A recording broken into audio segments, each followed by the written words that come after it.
भारत के स्वतंत्रता संग्राम में ऐसे कई गुमनाम नायक हैं जिनके बारे में लोगों को बहुत कम जानकारी है। राष्ट्रवीर के इस 7वें एपिसोड में हम आपको एक ऐसे ही गुमनाम क्रांतिकारी के बारे में जानकारी देने वाले हैं जिसके बारे में इतिहास में उतना नहीं लिखा गया जितने के वे हकदार थे। हम बात कर रहे हैं महापराक्रमी वीर नायक गंगू मेहतर की, जिन्हें गंगू पहलवान, गंगू बाबा और गंगादीप मेहतर आदि कई नामों से जाना जाता है। गंगू मेहतर ने 1857 के स्वाधीनता संग्राम में अकेले ही 200 ब्रिटिश सैनिकों को मार गिराया था। आज भले ही उनका योगदान भुला दिया गया हो, लेकिन उनका साहस और उनकी वीरता देशवासियों को हमेशा प्रेरणा देती रहेगी।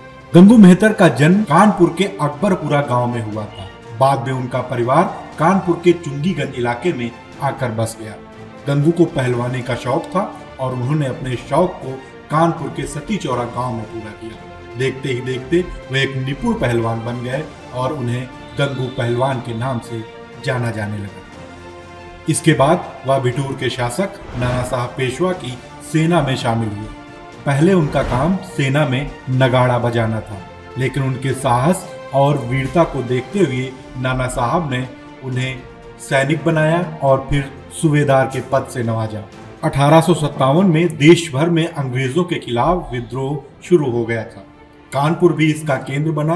मराठा साम्राज्य के अंतिम पेशवा बाजीराव कानपुर के बिठूर आकर बस गए और उन्होंने नाना साहब को गोद लिया। मेरठ के बाद कानपुर में भी विद्रोह की ज्वाला भड़की, जिससे अंग्रेज घबरा गए और उन्होंने कानपुर छोड़ने का निर्णय लिया। कानपुर छोड़ने के लिए 14 मई 1857 को सैकड़ों अंग्रेज अधिकारी और उनके परिजन सत्ती चौरा घाट पर एकत्रित हुए और सहमत बनी कि अंग्रेज कानपुर से चले जाएंगे।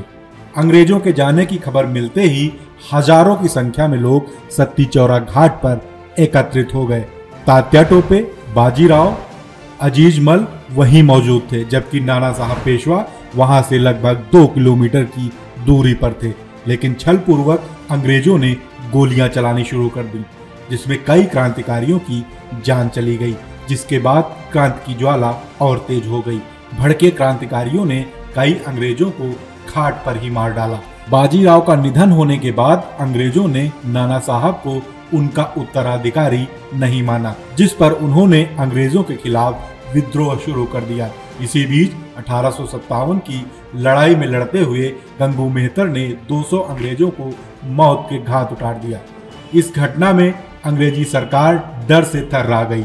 अंग्रेजों ने गंगू पहलवान को गिरफ्तार करने के आदेश दिए। जाल बिछाकर अंग्रेज उन्हें पकड़ने में कामयाब रहे। गंगू मेहतर को पकड़ने के बाद अंग्रेजों ने उन्हें घोड़े से बांधकर पूरे शहर में घुमाया और फिर जेल में डाल दिया। यहाँ उन्हें विभिन्न प्रकार की यातनाएं दी गईं। अंततः 8 सितंबर 1859 को कानपुर में गंगू मेहतर को फांसी पर लटका दिया गया।